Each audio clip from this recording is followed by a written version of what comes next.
Hola, somos Magdalena Bernal, Jacinta Marchant, Santiago Ramírez y yo Augusto Vergara, y en este video presentaremos el análisis de un oscilador amortiguado utilizando ecuaciones diferenciales y también métodos numéricos.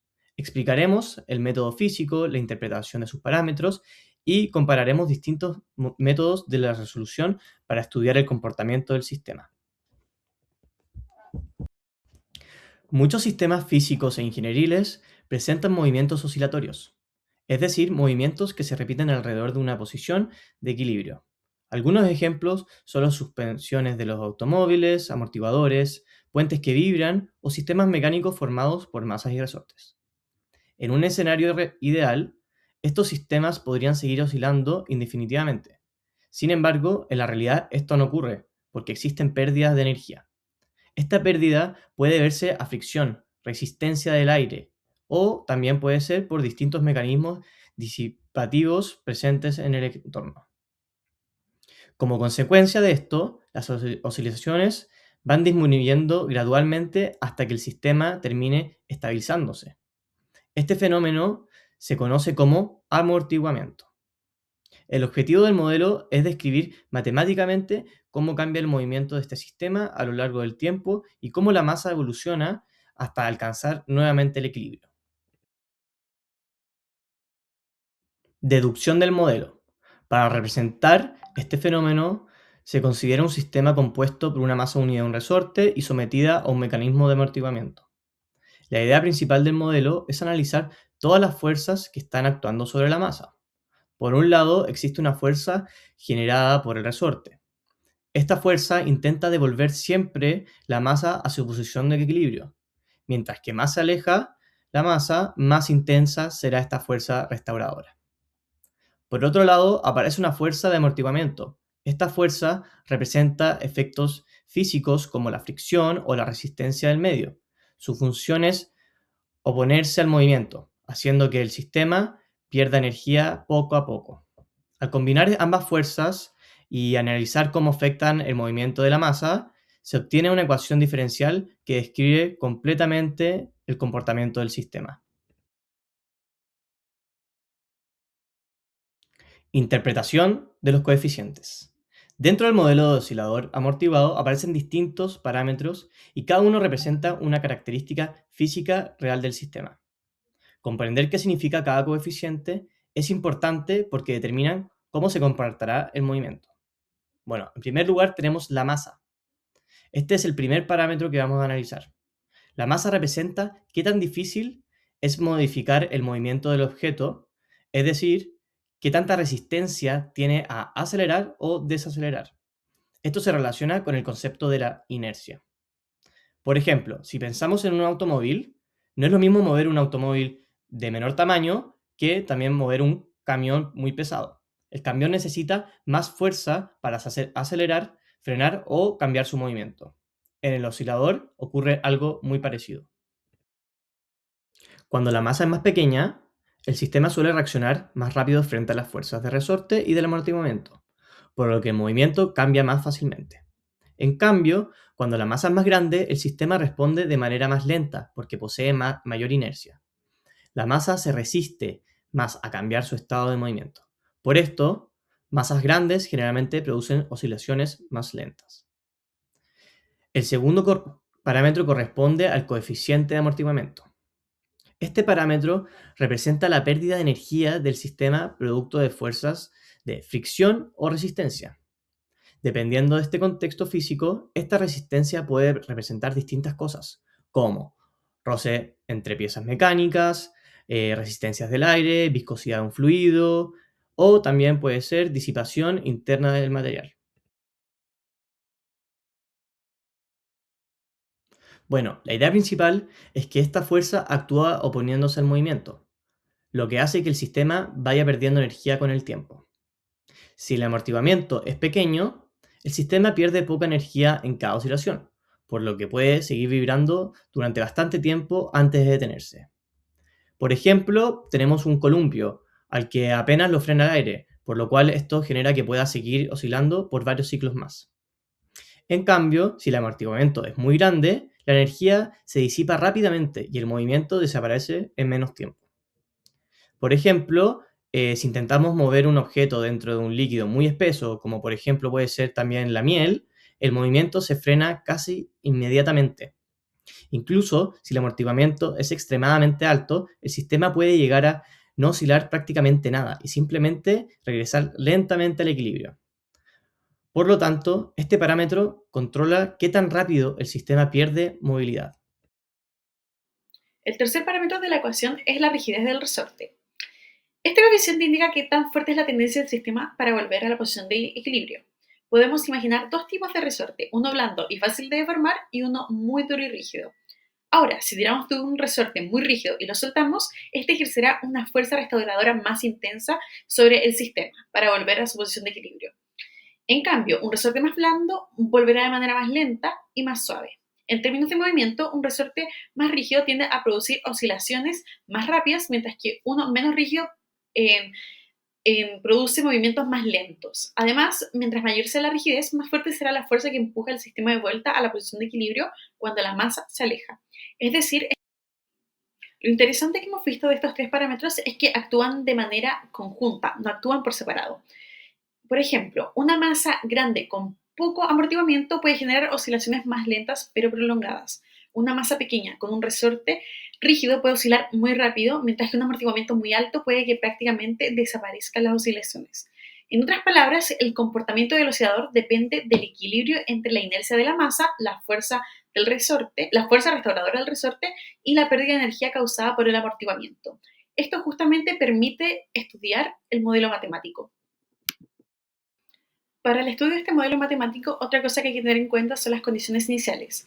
Como el sistema evoluciona en el tiempo, no basta solo con conocer el modelo físico, también es necesario saber dónde parte el movimiento. Para ello se utilizan las condiciones iniciales. Estas condiciones indican dos cosas fundamentales, la posición inicial de la masa y su velocidad inicial. Por ejemplo, se puede considerar una situación donde la masa parte desplazada desde el equilibrio y luego se suelta, o bien donde ya comienza moviéndose con cierta velocidad. Estas condiciones son muy importantes porque determinan completamente cómo evolucionará el sistema posteriormente. Incluso si los sistemas tienen las mismas propiedades físicas, pueden comportarse de forma totalmente distinta dependiendo de cómo se inicie el movimiento. Otra cosa que también vamos a hablar ahora son las fuerzas externas, o sea, la ecuación no homogénea. En el modelo simple, el sistema se mueve únicamente por sus propias fuerzas internas, es decir, resorte y amortiguamiento. Sin embargo, muchos sistemas reales también reciben influencias externas. Por ejemplo, un puente puede verse afectado por el viento, un automóvil por las vibraciones del terreno o una máquina puede recibir distintos impulsos periódicos. O sea, cuando existe una fuerza externa actuando sobre el sistema, el modelo debe modificarse para incorporarla. Esto permite representar las situaciones más realistas y estudiar cómo las perturbaciones externas alteran el comportamiento de las oscilaciones. Bueno, la clasificación de la ecuación diferencial. Bueno, el modelo del oscilador amortiguado pertenece al grupo de las ecuaciones diferenciales ordinarias, porque el fenómeno cambia respecto a solamente una variable, que en este caso sería el tiempo. También se clasifica como una ecuación de segundo orden porque no solamente describe la posición y la velocidad, sino que también la aceleración del sistema. Bueno, además es lineal, ya que las variables del problema interactúan de manera proporcional y no aparecen combinaciones más complejas. En el caso más simple corresponde a un modelo homogéneo porque el movimiento depende solamente de las condiciones iniciales y no de las fuerzas externas. Por último, se considera un sistema de coeficientes constantes cuando las propiedades físicas del sistema no cambian en el tiempo. ¿Por qué utilizar el método numérico? Bueno, una vez ya tenemos construido el modelo matemático del oscilador amortiguado, el siguiente paso consiste en resolver la ecuación diferencial para poder estudiar cómo se moverá el sistema a lo largo del tiempo. Bueno, al resolver la ecuación podemos determinar cómo evolucionan variables tales como la posición y la velocidad de masa, lo que nos permite entender si es que el sistema oscila mucho o poco y qué tan rápido perderá energía y cómo tendrá finalmente el equilibrio. En algunos casos, ciertas ecuaciones diferenciales pueden resolverse de manera exacta mediante técnicas analíticas y esto significa encontrar una expresión matemática cerrada que describa completamente el movimiento del sistema. Sin embargo, aunque teóricamente algunos modelos sí se pueden resolver de forma exacta, muchos problemas físicos reales no siempre son convenientes o tampoco es posible. Por ejemplo, el sistema puede volverse mucho más complejo si es que aparecen fuerzas externas variables en el tiempo, los coeficientes dejan de ser constantes, existen términos no lineales o simplemente la ecuación se vuelve demasiado difícil de manipular. La principal idea del método numérico es aproximar la solución del sistema mediante pequeños pasos sucesivos en el tiempo. Es decir, en lugar de intentar encontrar una única fórmula exacta para todo el movimiento, el método calcula que ocurre en intervalos muy pequeños avanzando progresivamente. Es decir, en vez de escribir toda la trayectoria una vez, se analiza cómo cambia el sistema en pequeños instantes y luego se unen todos esos cambios para reconstruir el comportamiento completo. Utilizando este método podemos aproximar la posición de la masa, la velocidad y el comportamiento general de las oscilaciones. Además, la ventaja de este método también es que pueden implementarse fácilmente en software. Y esto nos sirve especialmente para cuando queremos comparar escenarios distintos, probar diferentes parámetros del sistema y analizar estabilidad. Antes de utilizar los métodos de Euler, fue necesario que transformáramos la ecuación diferencial original en un sistema de primer orden. Esto ocurre porque el oscilador amortiguado describe tanto cambios de posición como de aceleración. Entonces, mientras que, los métodos de Euler están diseñados originalmente para ecuaciones de tipo más simples. Entonces, para solucionar esto, lo que hicimos fue dividir el sistema en dos variables. Estas dos variables eran una correspondiente a la posición y otra correspondiente a la velocidad. Y de esta manera pudimos obtener un sistema equivalente mucho más fácil de resolver numéricamente.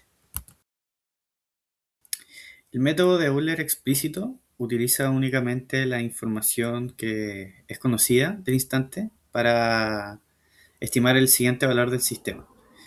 La lógica consiste en observar cómo se comporta el sistema en un instante y así podemos utilizar esa información para aproximar lo que vendría siendo el siguiente punto. Entonces este proceso se repite muchas veces y avanzando paso a paso. Una característica muy importante es el tamaño del paso de h, que en este caso, si el paso es pequeño, normalmente la aproximación mejora, es decir, es más precisa y se parece más a lo que es el comportamiento real. El método de Euler implícito funciona de manera muy similar, pero incorpora información del estado futuro del sistema.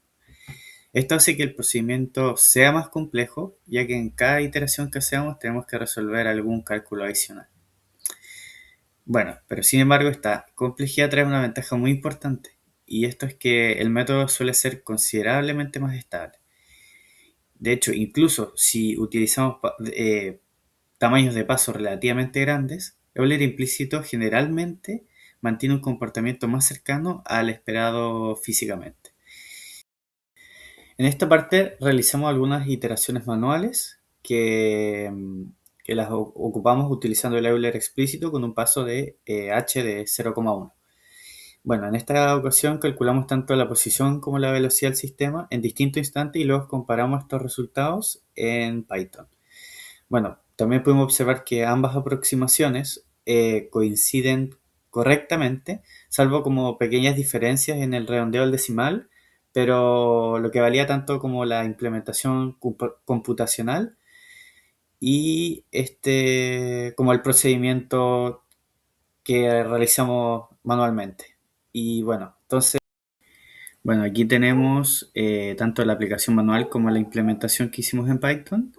Después de analizar los resultados en Python, vimos que ambos métodos logran representar el comportamiento amortiguado del sistema. Se notó que Euler implícito es más estable, mientras que Euler explícito mantiene oscilaciones más grandes. Además, al comparar el código con las iteraciones que hicimos a mano, los resultados coincidieron correctamente. Bueno, en la interpretación física de los resultados, observamos que el sistema oscila alrededor de la posición de equilibrio mientras pierde energía progresivamente, y esto debido al amortiguamiento. Con el tiempo las oscilaciones disminuyen hasta que el movimiento prácticamente desaparece, y esto coincide con el comportamiento esperado para un oscilador amortiguado. Además, se puede observar que Euler implícito mantiene un comportamiento más estable que Euler explícito, especialmente cuando el tamaño de paso aumenta. Hasta ahora trabajamos con un modelo relativamente simple donde los coeficientes eran constantes. Sin embargo, el modelo puede extenderse para representar situaciones más realistas. En este caso, analizamos coeficientes con variables en el tiempo. Es decir, que parámetros como el amortiguamiento o la rigidez pueden cambiar durante el movimiento. Como consecuencia, la frecuencia y la amplitud de las oscilaciones dejan de seguir un patrón completamente uniforme. Como se puede ver en el gráfico, el sistema sigue oscilando, pero el comportamiento cambia gradualmente a medida que avanzan las simulaciones. También mostramos una posible extensión incorporando fuerzas externas dependientes del tiempo. Esto permite modelar fenómenos físicos más complejos como vibraciones forzadas o perturbaciones externas. Con esto podemos ver que los métodos numéricos no solamente sirven para resolver modelos simples, sino también dinámicos y mucho más realistas. En esta parte analizaremos qué ocurre con el sistema cuando pasa mucho tiempo, es decir, el comportamiento a largo plazo. Debido al amortiguamiento, el sistema pide energía de manera progresiva, lo que provoca que las oscilaciones cada vez tengan menor amplitud hasta que finalmente prácticamente desaparecen. Para concluir, este trabajo permitió estudiar el comportamiento de un oscilador amortiguado utilizando métodos numéricos. Primero, vimos cómo la masa, la rigidez del resorte y el amortiguamiento afectan directamente al sistema. Después aplicamos métodos de Euler, explícito e implícito, para aproximar la solución de manera computacional.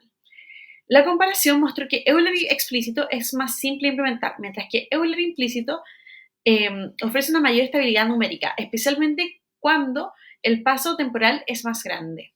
También observamos que a largo plazo las oscilaciones disminuyen y el sistema converge hacia el equilibrio, reproduciéndose correctamente el comportamiento físico esperado. Finalmente, las extensiones del modelo mostraron que estas herramientas pueden utilizarse para estudiar el sistema más complejos y cercanos a situaciones reales.